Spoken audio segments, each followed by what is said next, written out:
একটা গল্প লেখা মানে কাগজে শুধু লাইন টানা নয়, এটা আসলে নিজের দিকে ফিরে তাকানো।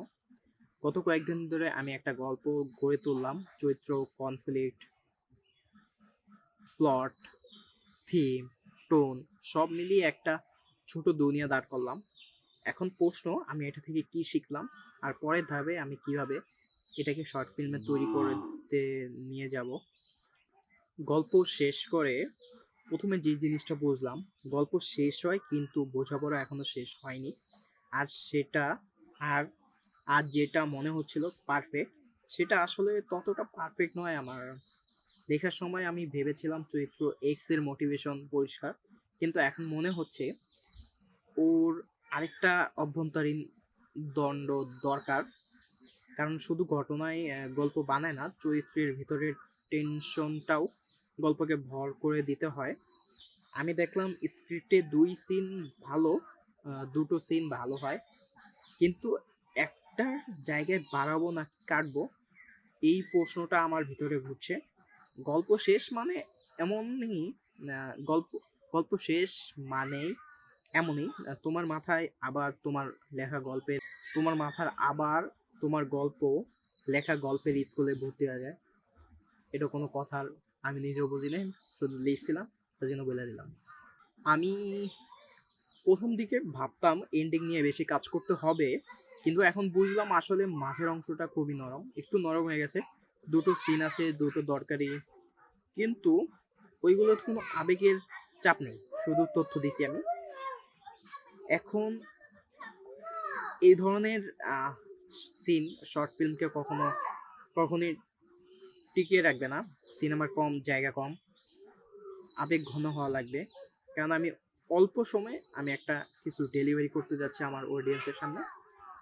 তাই এর মধ্যে অংশগুলোকে আমি আবার রিরাইট করব। চরিত্রের সিদ্ধান্ত যেন দর্শকের ভেতরে ঢোকে। আরেকটা বড় সমস্যা আমি পেয়েছিলাম টোন। একটা শান একটা সিন খুবই স একটা সিন খুবই শান্ত ছিল। পরেরটা আবার খুব তীব্র। এটা আমার কাছে ঠিক এখন লাগে নাই। গল্পের টোন একটা নদীর মতো। মোড় নিবে, গতি বাড়বে, গতি কমবে। কিন্তু বিচ্ছিন্ন হবে না। আমার সেই সিনটা যদি ১ম যেখানে ১ম সিনটা খুব শান্ত ছিল, দ্বিতীয়টা অতিরিক্ত তীব্র না হয়ে শান্ত থেকে তীব্র দিকে যাওয়ার যে ১ম স্টেপ, সেখানে গেলে আমার ১ম সিন থেকে ২য় সিন পারফেক্ট হতো। কিন্তু আমার ওই যেই সিনটা শান্ত, তার পরের সিনটা অতিরিক্ত তীব্র হয়ে যাওয়ার কারণে ২ টো সিন মিলবে না। সেজন্য আমি আবার সেখানে রিরাইট করব। আমি শিখলাম গল্প ১ম বারে কখনো ঠিকমতো জন্ম নেয় না। এটা সবসময় অসম্পূর্ণ জন্ম নেয়।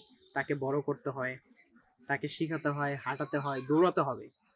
২য় জিনিস, যে অংশটা আমি সবচেয়ে ভালো ভাবে লিখেছিলাম বলে ভেবেছি আমি, সেখানেই সবচেয়ে বড় ভুল থাকে আমার। আত্মবিশ্বাস এবং অহংকার। আত্মবিশ্বাস এবং অহংকার দুটোই লেখার শত্রু। ৩য় জিনিস, চরিত্রকে আমি যত বেশি বুঝেছি, গল্প তত কম ক্লান্তিকর হয়েছে।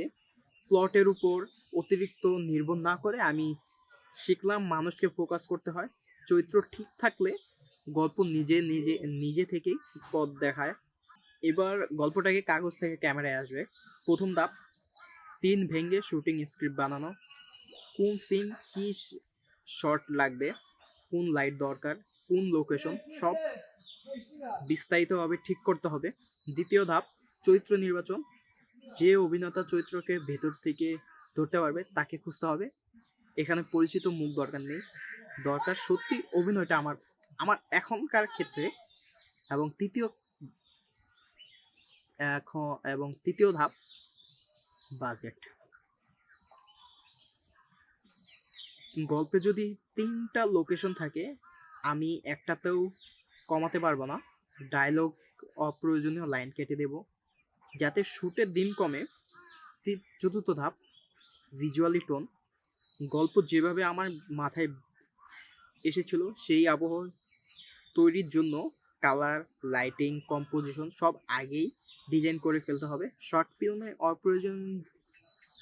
ফিল্মে অপ্রয়োজনীয় কিছু রাখার জায়গা নেই আমার কাছে, কারণ অল্প সময়ে সম্পূর্ণ ইমোশনটা আমাকে ডেলিভারি করতে হবে।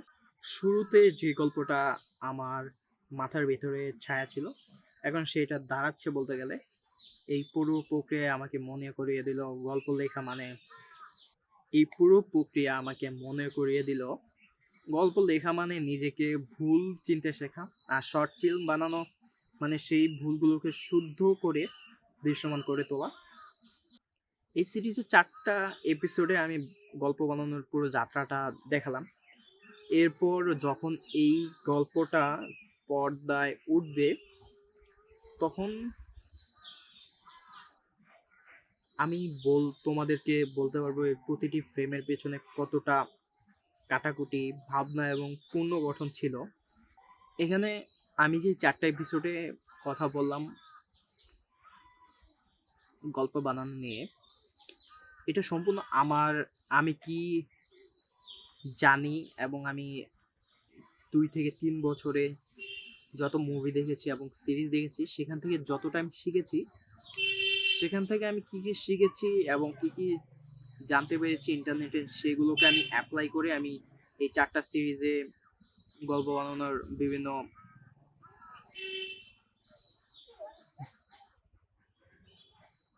কিভাবে গল্প বানানো হয় সেটা আমি বলেছি।